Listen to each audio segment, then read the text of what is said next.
Nicky Newman's blood ran cold when the words finally sunk in. Victor had crossed the line. Again, Jack Abbott, her son-in-law, was being held captive, a pawn in Victor's ruthless game to get Chancellor back under his control. Her mind raced through every scenario she could think of, but nothing eased the pressure that built in her chest. It wasn't just about business, it was about her family, Jack, her children, her love for Victor. For years, she had stood by him, supported him, and tried to trust him even when his actions seemed extreme. But this was unforgivable. She didn't wait another second. The decision to confront Victor was made in an instant. She stormed through the Newman ranch, the silence that hung in the air feeling suffocating as she moved toward the place where she knew he'd be. Victor stood by the window, staring out into the distance.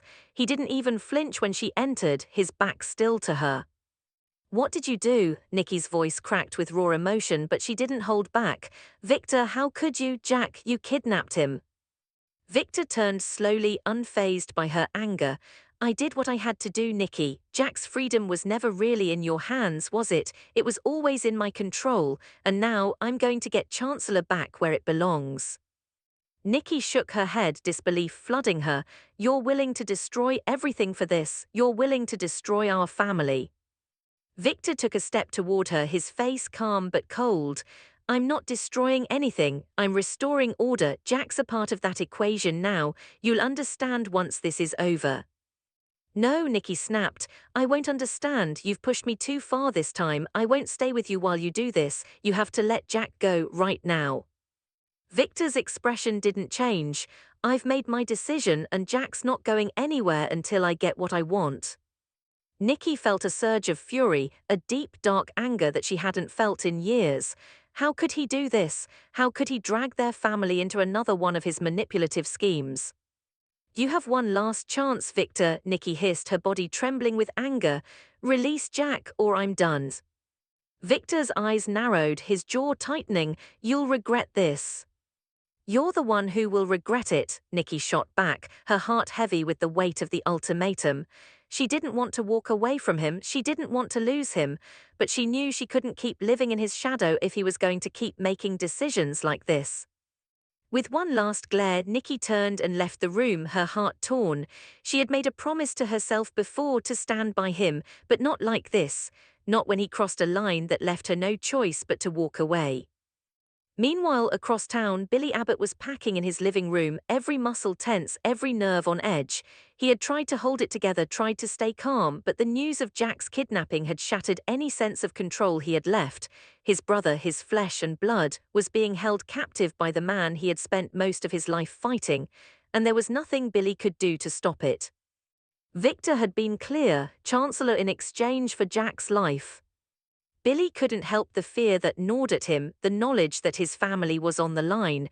But there was something else, something he wasn't ready to admit. The stakes weren't just about business, it was personal now, and Victor knew exactly how to play that card. Billy's thoughts were interrupted when Diane Jenkins Abbott walked in, her face ashen, her steps slow and deliberate. She knew what was coming before Billy said a word. "Victor made his move," Billy said, his voice tight with frustration. Diane's lips pressed together, her hands shaking as she took a seat across from him. "What are you going to do?" Billy's jaw clenched as he looked at her. "I don't know, I can't just give Victor what he wants, I won't. But Jack," he paused, rubbing his forehead, "he's family, what if we lose him?" Diane shook her head. "We can't lose him, but if we don't act quickly we could lose more than just Jack, we could lose everything." Billy's gaze hardened. "Victor's already taking everything from us, he's manipulating us like pawns, I won't let him." There was a long silence between them as Diane sat back in her chair. She knew how much Billy hated being cornered, and Victor was very good at cornering people. "You have to decide, Billy," Diane said softly. "Either we give in to Victor or we fight back, but we can't keep going in circles." Billy stood up, his hands clenched at his sides. "I won't back down, I'll get Jack back no matter what it takes." Back at Society, Audra Charles found herself face to face with Holden Novak once again. She hadn't been expecting him, and she definitely wasn't expecting the conversation to go the way it did. Holden slid into the seat across from her, his eyes glinting with determination. I've been thinking, Audra, we could do something together. We could take down Kyle and Claire. Audra's eyes narrowed, her mind immediately on edge. You think I'm going to help you destroy their relationship? Holden leaned forward, his voice low and persuasive. Not destroy, just help it along. We both know Claire isn't good enough for Kyle, and we both know Kyle isn't going to stay with her. Audra's heart skipped a beat. What do you mean by that? Holden smiled, sensing her interest. What if we make sure Kyle is single? What if we drive a wedge between him and Claire? It'll be easy. Audra recoiled slightly. I'm not interested in your petty schemes, Holden. You're always up to something. Holden's smile faded, but he didn't lose his composure. You think I'm playing games? This could work for both of us. You want to take control, Audra. You want to be at the top. This is how you do it. She shook her head. I'm not playing your games. Then you'll watch from the sidelines as Kyle and Claire fall apart, Holden retorted, his voice sharp now. But trust me, if you help me, we can have it all. Audra didn't know what to say. She had been on the receiving end of Holden's schemes before, and she knew the price of playing in his world, but she also knew something else, that Holden Novak didn't give up easily, and once he had his sights set on something, he rarely missed. I'll think about it, she said, standing up to leave. Holden didn't argue. He knew better than to push her too hard, but he also knew that this wasn't the end. He had planted the seed and it would grow. As the days passed, tension in Genoa City continued to escalate.